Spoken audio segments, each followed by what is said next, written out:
형의 교회는 1년에 한두 차례 야외 예배를 보통 나가는 경우가 많습니다. 성도님들의 표현을 그대로 빌리면 오랜만에 콧바람 쐬는 시간이기 때문에 일단 표정이 다 상기되어 있으시고요, 다 들떠 있으십니다. 그래서 항상 이렇게 즐거운 표정을 보면 저 역시도 참 기분이 좋아질 때가 많습니다. 근데 저는 이제 나가서 이제 성도님들의 모습을 보면서 제 나름대로의 관찰의 즐거움이 한 가지 있습니다. 이게 뭐냐면 성도님들이 사진 찍는 모습을 보면 저 그렇게 재미가 있더라고요.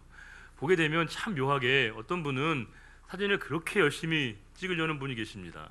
한 장이라도 더 찍기 위해서 굉장히 노력을 하는 분이 많습니다. 그게 찍는 대상이 뭐 사물이든지 사람이든지 개의치 않고요, 모든 사진을 한 장이라도 더 찍기 위한 역사적 사명을 띠고 오신 것처럼 열심히 찍는 분이 계십니다. 또 반면에 어떤 분은요, 한 장도 안 찍히려고 도망 다니는 분이 계셔요. 한 장이라도 찍자고 하면요, 같이도 안 찍고 계속 도망을 다니시는 겁니다. 오늘은 찍는 날이 아니라고, 오늘은 영 아니라고 얘기하셔가지고 피해 다니는 분이 계실 때가 있습니다. 참 다양하다. 그렇게 어떤 분은 한 장이라도 더 찍고 싶어하는 분이 계신 반면에 또 어떤 분은 그렇게 찍기를 싫어하시는 걸 보면 사람의 생각과 사람의 의중은 다 역시 다르구나 라는 생각을 하게 될 때가 많습니다. 우리가 사진을 생각해 보게 되면 우리 여러 가지 느낌이 있습니다. 우리가 본래 사진은 자기의 모습을 그대로 담아내고 표현하는 것 같지만 실제로 사진은 분명히 자기 자신의 그 모습과 동일하다고 단정하기는 어렵습니다. 왜냐하면 보통 사진이 찍히는 그 시점과 사진을 인화해서 보게 되어지는 그 시점 사이에 간극이 존재해서 정말 그분이 그분인가 헷갈리게 될 때가 많습니다. 저도 성도님들을 좀 확인하려면 가끔 요람을 펴서 볼 때가 있고요, 혹은 이렇게 교적부를 볼 때가 있는데 흠칫 놀라게 될 때가 있습니다. 왜냐하면 성함은 그분이 맞는데 전혀 다른 분의 사진이 걸려 있는 겁니다. 물론 우리가 보게 되면 의학적 도움을 받으셔서 변화가 생기기도 하겠지만 대부분은 시간의 변화로 인해서 얼굴 모습이 바뀌는 경우들을 보게 될 때가 있습니다. 저 역시도 마찬가지죠. 저도 이제 예전에 과거에 찍었던 사진을 보면서 한 번은 너무 사진이 잘 나온 것 같아서 제 모습을 그대로 잘 표현하고 있어서 너무 기분이 좋은데 그 사진을 보면서 그렇게 얘기하실 때가 있다는 거예요. 목사님 사진 너무 잘 나왔다고. 너무 잘 나왔다고 얘기하니까 기분이 묘한 겁니다. 저는 그냥 실제 제 모습 같은데 너무 잘 나왔다는 거예요. 또 어느 경우에는 사진을 보는데 좀 실망스러울 때가 있거든요. 제가 이게 아닌데 제 모습이 굉장히 잘못 찍혔다 생각해서 굉장히 실망스러울 때가 있는데 그 사진을 보시면서 목사님 얘나 지금이랑 똑같다고 얘기하시게 되면 묘하게 마음이 참 복잡한 생각을 하게 될 때가 있습니다. 분명히 사진이라고 하는 것은 나를 담아내고 나를 표현하는 건 분명하지만 나 자신 그 자체와 동일화될 수 없는 부분이 있습니다. 물론 나의 존재 안에 연속성도 있지만 분명히 우리가 달라져 있는 불연속성도 동시에 존재하고 있는 것이 사진이 담아내고 있는 우리의 모습이라는 거죠. 우리가 또 크게 보게 되면 우리는 인간의 이해에 대해서 크게 대비되는 인간에 대한 관점을 가지고 있는 것을 알 때가 있습니다. 그런데 어떤 분은 그렇게 얘기하셔요. 사람은 너무 쉽게 변한다고, 사람은 너무나 쉽게 달라진다라고 얘기하는 분이 계십니다. 아침의 모습이 다르고 저녁의 모습이 달라져서 도무지 그 사람을 믿고 신뢰할 수 없다라고 말씀하시는 분이 분명히 계시다는 겁니다. 오죽하면 우리가 속담 가운데 10길 물속은 알아도 한 길 사람 속은 모른다 말씀을 하시게 되면 그만큼 우리가 너무나 변화무쌍한 사람의 모습이 우리가 한 사람이 어떤 존재인가를 믿고 신뢰하기가 참 어렵다라고 하는 우리의 안에 진단이 있습니다. 또 반면에 어떤 분은 사람은 좀처럼 안 바뀌는 것 같다, 달라지지 않다라고 주장하는 분이 계십니다. 왜냐하면 그 정도 경험을 하고 그 정도 배우고 그 정도 익혔으면 분명히 달라지고 변화되어야 하는데 좀처럼 마음과 생각이 달라지지 않는 모습을 보면서 참 아쉽다는 의견을 피력하는 분이 계시다는 겁니다. 참 놀라운 건 사람은 너무나 잘 변한다는 주장과 사람은 좀처럼 바뀌지 않는 이 주장은요, 상호 모순되는 것 같지만 이 두 가지 주장은 한 가지 지점에서 수렴을 하게 된다는 겁니다. 그것은 뭐냐면 인간에 대한 깊은 실망감입니다. 인간에 대한 깊은 실망감과 안타까움과 좌절감이 그 가운데 담겨져 있습니다. 즉 뭐냐면 사람은 너무 잘 변한다는 그 입장이나 사람은 너무나 변하지 않는다는 이 두 가지 입장에는 여러 가지 경험들을 통해서 참 사람에 대한 여러 가지 실망스러운 모습을 볼 때 이런 표현을 하게 될 때가 많다는 겁니다. 여러분, 우리가 한 사람의 존재를 우리가 평가할 때 사실은 이게 엄중하고 조금 진지한 태도가 필요합니다. 왜냐하면 우리는 한 가지 시점으로만 보았던 그 사람의 모습이 그 사람 그 자체와 동일하다고 항상 그 사람이 똑같은 사람이라고 단정짓기는 어려울 때가 있는 겁니다. 제가 예전에 전임 전도사 시절을 했을 때 그 교회는 100년을 앞두고 있는 교회였습니다. 100주년을 이제 임박한 교회였는데 100주년이 된다는 건 얼마나 뜻깊은 일이고 얼마나 감사한 일이겠습니까? 역사와 전통을 자랑하는 건 너무나 소중한 일인데 한 가지 아쉬운 건 100주년 기념 행사를 너무나 성대하고 화려하게 하기 위해서 모든 행사가 다 축소되고 있었습니다. 교회학교와 청년부 예산이 삭감 내지는 동결되었고요. 장학금도 폐지가 되는 상황을 볼 때 제가 그때 저녁 예배 때마다 설교를 했거든요. 저는 제 신앙의 양심상 그것은 옳지 않은 일이라고 생각을 해서 굉장히 강경한 어투로 말씀을 전했던 기억이 납니다. 제가 지금은 굉장히 평화주의자거든요, 여러분. 근데 그 당시 제가 젊은 조금 혈기 때문에 설교 말씀을 훨씬 더 강한 투로 말씀을 전했던 것 같습니다. 우리가 설교라고 하는 것을 보다도 제사장적인 설교와 예언자적인 설교라고 우리가 양분할 수 있을 때 그때 제 설교는 확실히 제사장적인 설교보다는 예언자적인 설교에 훨씬 더 많이 기울어져 있어서 훨씬 더 날카롭고 좀 제 입장에서는 공의에 속한 부분의 설교를 많이 했던 것 같습니다. 그런데 제가 예전에 했던 제 설교의 모습이나 설교 내용을 보게 되면 지금의 저와는 많이 달라져 있다는 겁니다. 왜냐하면 분명히 과거의 저도 저이긴 하지만 그 과거의 모습이 현재의 저와는 동일시될 수 없는 부분이 분명히 존재한다는 겁니다. 그래서 우리가 한 사람에 대한 평가를 할 때는 보다도 종합적인 그 사람의 일생 전체를 놓고 우리가 한 사람을 평가할 필요가 있다라고 하는 겁니다. 여러분, 우리가 여러 위인전과 영웅전의 스토리의 이야기들과 성경에서 이야기하고 있는 인물들에 대한 관점은 현저한 차이를 보이고 있습니다. 모든 위인전과 영웅전에서의 관심은 뭐예요? 그 사람의 탁월함과 수월함과 비범함에 초점을 맞추지만요, 성경의 이야기에서의 수많은 위인들에 관한 이야기들은 한 사람의 탁월한 그 사실에만 관심을 두고 있지는 않다는 겁니다.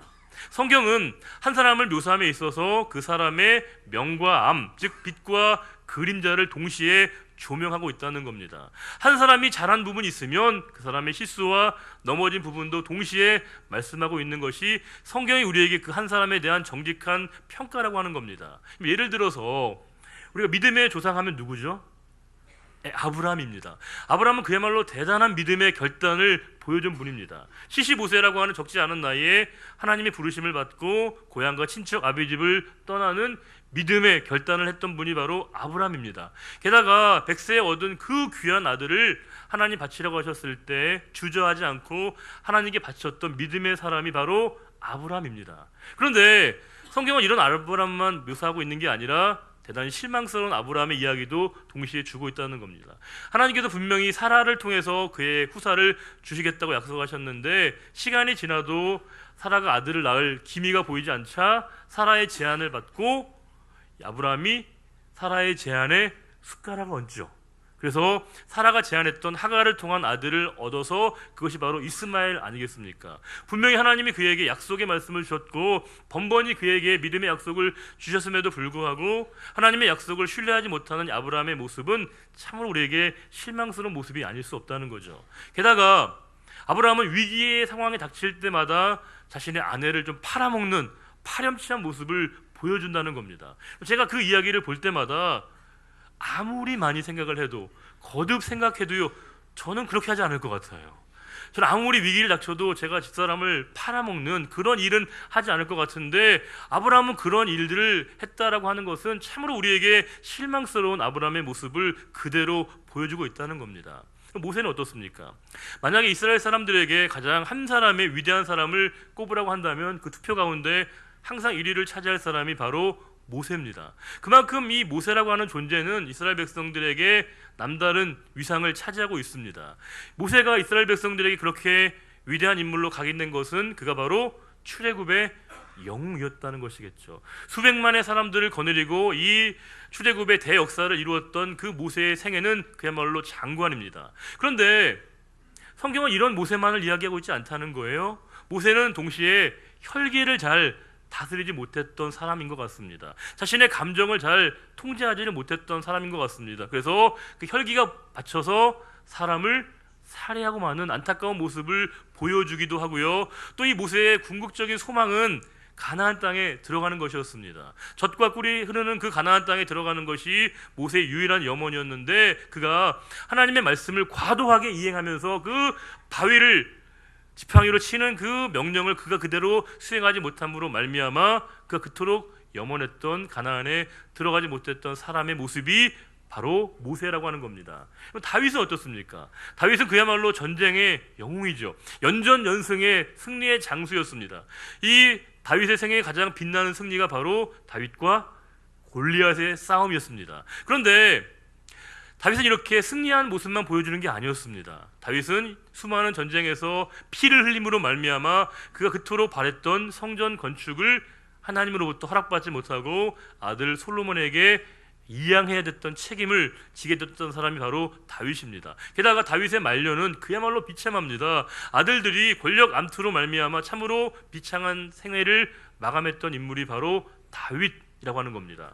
신약을 대표하는 바울은 어떻습니까? 바울은 그야말로 신약의 많은 곳을 기록한 사람인 것이고요. 많은 분들이 터키에 가셔서 소아시아를 둘러보시게 되면 참으로 다시 한번 그 바울의 생애를 보고 놀라신다고 얘기합니다. 왜냐하면 한 사람이 복음에 대한 일념을 가지고 그 믿음 하나를 붙들고 그 오지에서 복음을 붙들고 살아갔던 그 바울의 생애야말로 우리에게 무한한 감동을 준다는 겁니다. 하지만 성경은 이런 바울만을 이야기하고 있지 않는다는 거예요. 바울은 주님을 만나기 이전에 다메섹 체험 이전에 예수 믿는 사람을 죽이려고 혈안이 됐던 사람이 바로 바울이라는 겁니다. 게다가 바울이 워낙 소신과 주관이 뚜렷하다 보니까 종종 싸움을 하게 되었습니다.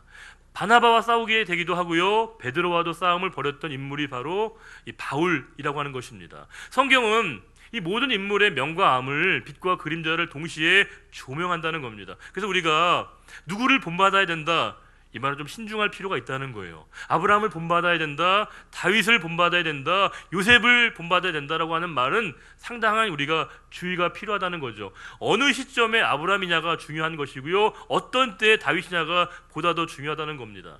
이처럼 성경은 모든 성경 인물에 대해서 이렇게 매우 극단적인 모습을 조명하고 있는데 그 가운데 한 사람이 누구냐면 오늘 본문의 저자인 베드로라고 하는 것입니다. 베드로가 어떤 사람인지 우리는 대략적으로 알고 있지만 그의 생애를 좀 우리가 간략하게 스케치해 볼 필요가 있습니다. 베드로가 예수님을 만났던 첫 장면이 있죠. 예수님께서 베드로에게 찾아오셔서 뭐라고 하시냐면 나를 따르라고 말씀하십니다. 예수님의 그 엄청난 부담되는 말씀에 대해서 베드로는 그것을 거부하지 않고 즉시 예수님을 따랐다라고 되어 있습니다. 자신의 모든 생업의 기반을 버려두고 예수님을 따랐던 사람이 바로 베드로였다는 겁니다. 쉽게 얘기하면요, 과감한 사람입니다. 결단력 있는 사람입니다. 우리는 현대인의 가장 큰 질병 가운데 하나가 결정장애라는 게 있습니다. 우리는요 잘 결정을 못해요.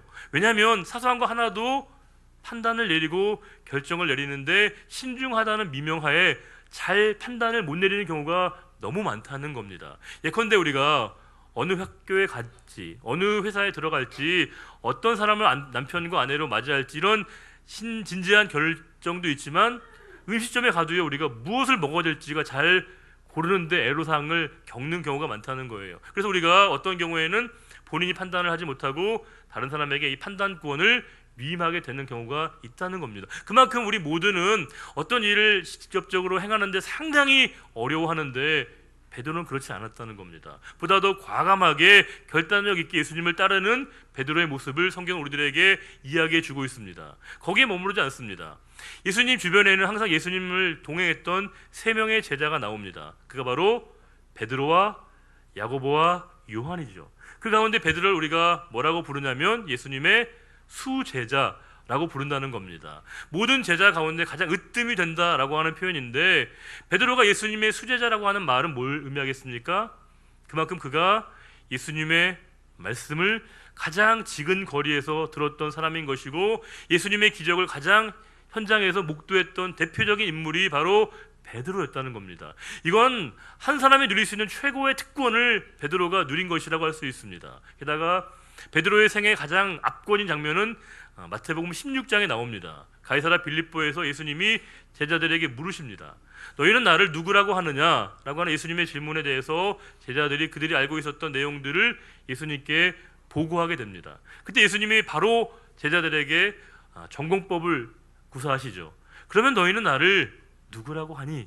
너는 나를 어떻게 생각하니? 라고 하는 그 예수님의 질문에 대해서 베드로가 가장 먼저 대답을 합니다. 그 유명한 대답인 주는 그리스도시요 살아계신 하나님의 아들이십니다라고 하는 놀라운 신앙의 고백을 베드로가 한다는 겁니다. 이 고백을 했을 때 좌중은 다 놀랐고요. 아마 그 고백을 했던 베드로도 놀랐던 것 같습니다. 그 베드로의 고백에 대해서 예수님께서는 한 사람이 받을 수 있는 최고의 칭찬과 격려를 그에게 해주신다는 거죠. 내가 내 이름 위에 나의 교회를 세우겠다고 예수님이 말씀을 주셨습니다. 이보다 더 한 인간이 누릴 수 있는 최고의 극찬이 어디 있겠습니까? 그만큼 베드로는 예수님의 가장 가까운 거리에서 예수님을 모셨던 사람이 바로 베드로였다는 겁니다.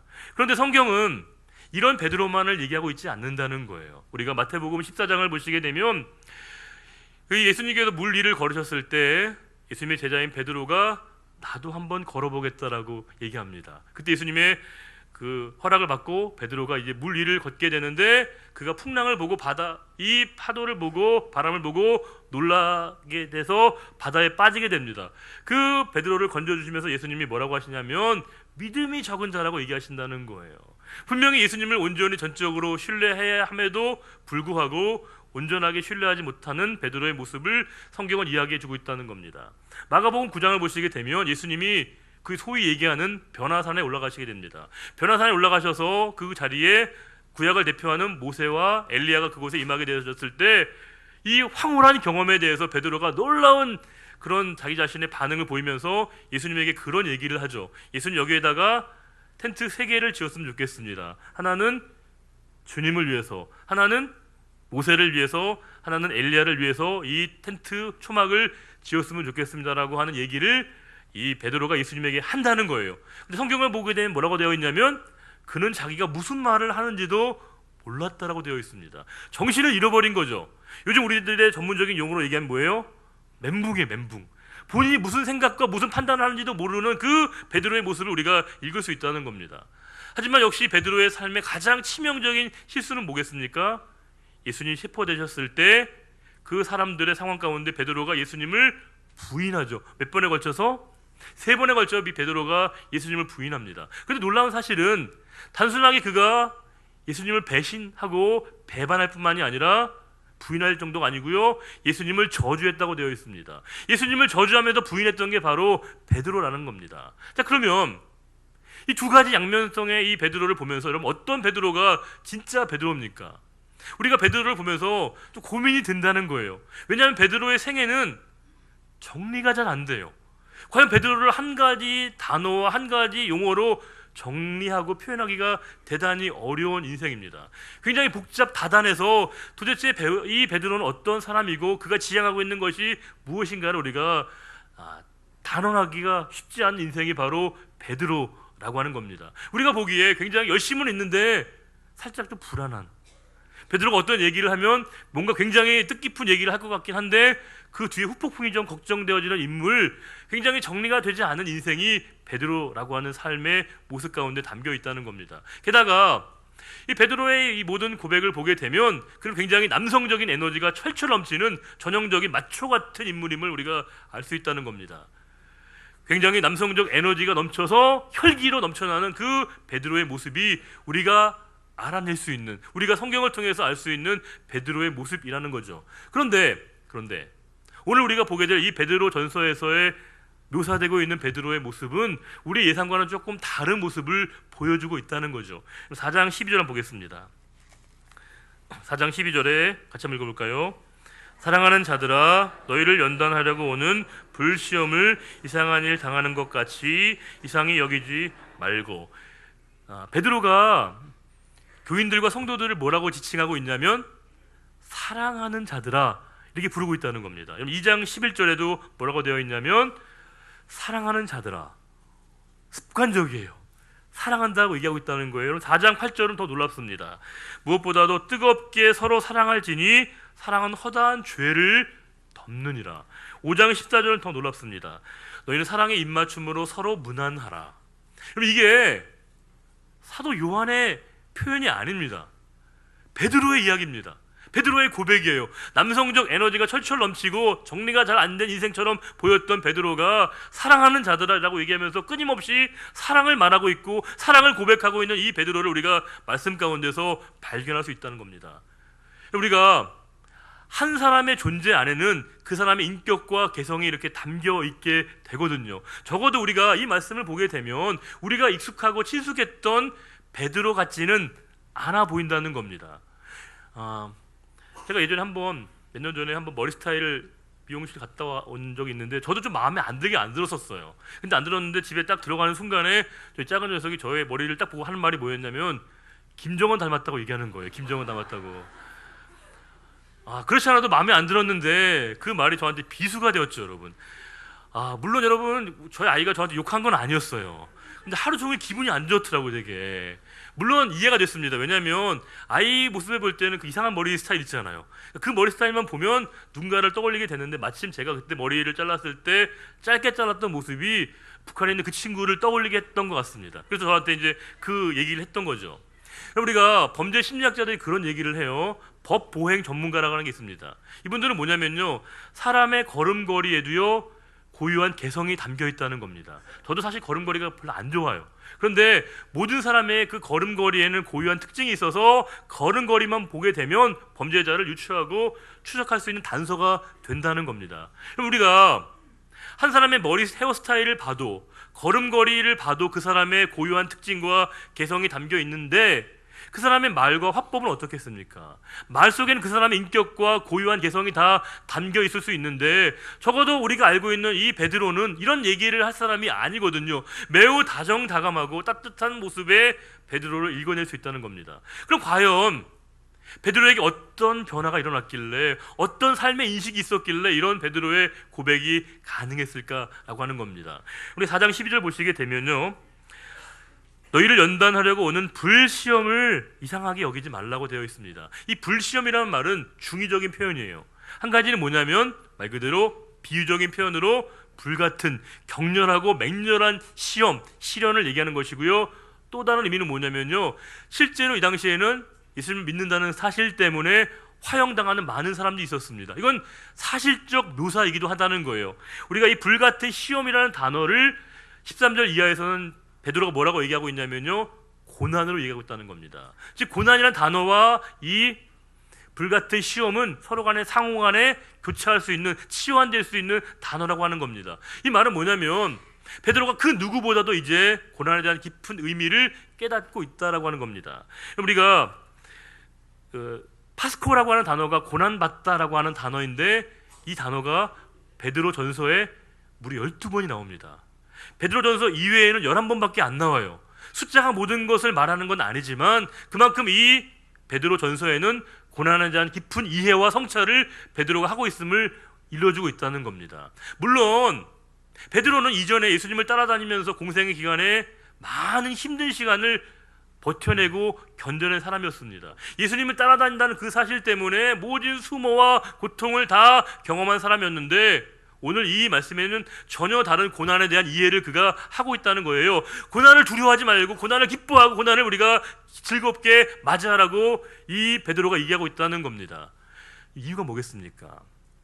우리가 고통에 대한 묵상만 하면요, 자기 아픔만 묵상하는 사람은요 다른 사람을 돌아보지 못합니다.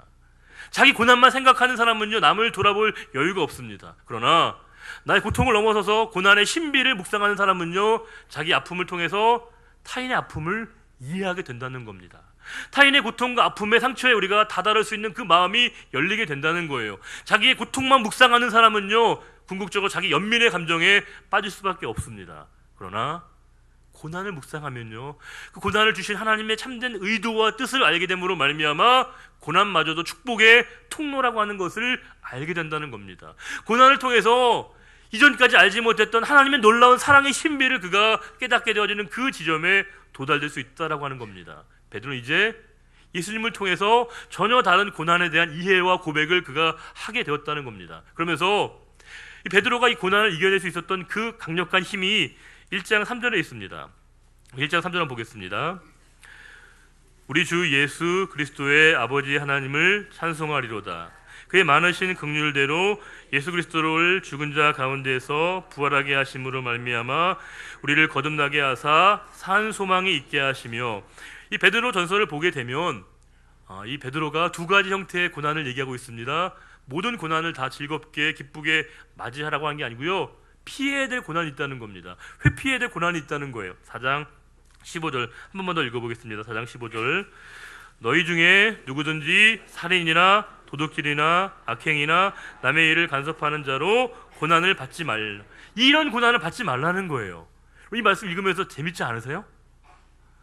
저만 재밌는 것 같은 느낌이 들긴 하는데, 보세요. 살인, 도둑질, 악행, 남의 일을 간섭하는 것을 하나의 범주 안에 포함시키고 있다는 거예요.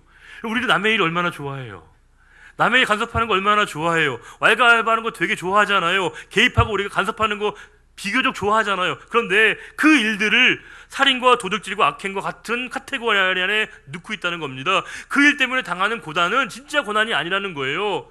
우리 주님을 위해서 당하는 고난만이 우리에게 의미 있는 것인데, 이 베드로는 우리가 이 고난을 이길 수 있는 그 힘이 무엇이냐? 산소망이라고 얘기한다는 거예요. 이 산소망은 다른 말로 얘기하면 살아있는 소망인 것이고 부활의 소망을 얘기한다는 거예요. 만약에 베드로가 고난을 무조건 참고 견디고 이기라라고 얘기했다면 그 말이 맞는 말이긴 한데 너무 부담스러운 말이에요. 힘겨워요. 심지어 그것이 폭언이 될 수도 있어요.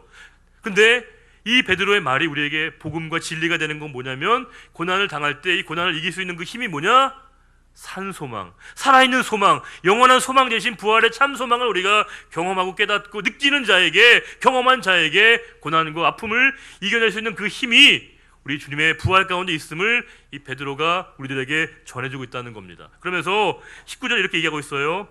그러므로 하나님의 뜻대로 고난을 받는 자들은 또한 선을 행하는 가운데, 고난만을 근근히 버티고 이겨내는 수준이 아니라 뭐예요? 선을 행할 수 있다는 겁니다. 부활의 참된 소망, 살아있는 소망을 경험하는 사람들은 아픔과 고통과 상처만을 붙들고 살아가는 삶이 아니라 적극적으로 이제 뭐예요? 하나님의 뜻 가운데 소망이 되어져서 누군가의 아픔과 상처를 치유하며 선을 행하는 그 자리에 설 수 있음을 우리들에게 이야기해 주고 있다는 겁니다. 많은 분들은 소망을 무엇을 얘기하냐면요, 가능성으로 얘기해요. 개연성처럼 확률의 논리로 얘기해요. 내가 바라고 내가 기대한 그 일들이 이루어질 가능성과 확률이 높아지게 될 때 우리는 그것을 소망이라고 얘기하고요, 그럴 가능성이 적으면 절망하게 됩니다. 그런데 성경이 얘기하고 있는 소망은 그런 게 아니에요. 하나님의 임재의 자리라고 하는 겁니다. 하나님이 계신 그 자리에 우리는 소망을 가질 수 있다는 거예요. 반대로 절망은 뭐예요? 하나님의 부재의 현실이라고 하는 겁니다. 내가 그 어떤 상황을 만나도 하나님의 임재를 경험할 수 있을 때 우리는 그 고난을 이겨낼 수 있는 하나님의 영원한 소망을 우리가 갖게 되는 겁니다. 반대로 아무리 많은 사람들이 우리에게 쉽다고, 가능하다고, 충분히 이것들을 이겨낼 수 있다라고 얘기한다고 하더라도 우리가 그 자리에 하나님의 임재를 경험할 수 없으면요, 그 자리에 우리는 불안하며 좌절과 절망에 빠질 수밖에 없다라고 하는 겁니다. 그러면 마지막으로 우리가 정리해 보면 도대체 이 베드로가 어떻게 바뀌었을까? 무엇이 베드로를 이렇게 달라지게 했을까를 생각해 보게 되면요, 부활하신 주님이 베드로에게 찾아오십니다. 그러면서 베드로에게 예수님이 질문하십니다. 뭐라고요? 내가 나를 사랑하니? 내가 나를 사랑하느냐라고 물으신다는 겁니다. 베드로에게 책임을 묻지 않으셔요. 왜 그렇게 했냐, 지난번에 왜 나를 배반했고 나를 부인했냐라고 이유를 묻지 않으시고요, 무한대의 그 사랑으로 베드로를 품어주셨다는 겁니다. 베드로는 예수님의 기적을 현장에서 봤던 사람이에요. 수없이 많은 설교를 들었던 사람이에요. 그러면 진짜 사람이 변화될 수 있는 그 시점은 뭐냐? 예수 그리스도의 사랑을 만나는 것이죠. 우리를 품어주시고 우리를 감싸주신 그 하나님의 절대적이고 완전한 사랑을 내가 경험하는 그 자리에 나의 존재의 변화가 시작될 수 있다라고 하는 겁니다. 그 베드로가 바로 이 베드로가 된 그 힘이 바로 부활하신 주님이 그에게 찾아오셔서 그를 사랑으로 덮어주시고 그 무한대의 관용과 그 사랑으로 이 베드로를 덮어주셨을 때 우리가 오늘 말씀에서 보고 있는 사랑의 사도 된 베드로를 우리가 만날 수 있다는 겁니다. 우리 4장 19절 말씀을 다시 한번 읽고 오늘 말씀을 마치겠습니다. 그러므로 하나님의 뜻대로 고난을 받는 자들은 또한 선을 행하는 가운데 그 영혼을 미쁘신 창조주께 의탁할지어다. 아멘. 사랑의 아버지 하나님, 우리에게 진정한 소망은 하나님이심을 믿습니다. 주님이 계신 그 자리에, 주의 임재를 경험하는 그 자리에 우리에게 그 어떤 역경과 환난과 위기와 고난 가운데서도 우리가 소망이 있음을 깨닫게 됩니다. 우리가 이 소망의 자리에 나왔사오니 우리가 1년을 살아가며 올 한 해 주님과 동행하는 이 삶이 되게 하시고 이 소망을 품고 진정한 우리가 그리스도의 사랑을 경험하면서 이 사랑을 누린 자로서 이 땅 가운데 주님의 사랑의 전령자가 되어져서 하나님이 기뻐하신 일들을 감당할 수 있는 우리 모두가 되게 인도해 주시기를 원합니다. 저희는 부족하고 나약합니다. 하나님의 도우심과 인도하심이 필요합니다. 주여 저희들을 긍휼히 여겨주시기를 원하며 저희가 그 어떤 상황에서도 우리의 믿음에 주의 온전케 하시는 주님을 바라보는 그 믿음을 저희들 모두에게 허락해 주시기를 간절히 소원하오며 언제나 임마누엘 되신 우리 주님 예수 그리스도의 이름으로 축복하며 기도드리옵나이다. 아멘. 다 같이 일어나셔서 찬송가 356장 함께 찬송하겠습니다.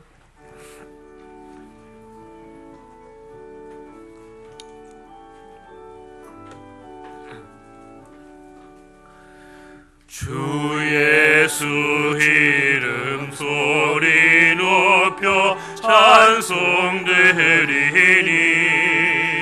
그 거룩하고 크신 영광 널리 퍼지네. 나의 영혼 싸울 때 나의 영혼 싸울 때 주 나의 대장 되시사 나를 인도하소서. 큰 죄에 빠져 종된 백성 놓아주시고 그 영광 나라 백성 되게 하여 주소서. 나의 영혼 싸울 때 나의 영혼 싸울 때 주 나의 대장 되시사 나를 인도하소서. 내 영의 원수 이길 힘을 누가 주시랴.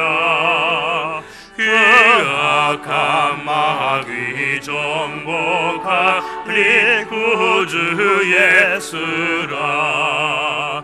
나의 영혼 싸울 때 나의 영혼 싸울 때 주 나의 대장 되시사 나를 인도하소서. 내 사망 고통 면케 하사 새 사람 되고 새 힘을 주사 승리 생활하게 하소서. 나의 영혼 싸울 때 나의 영혼 싸울 때 주 나의 대장 되시사 나를 인도하소서.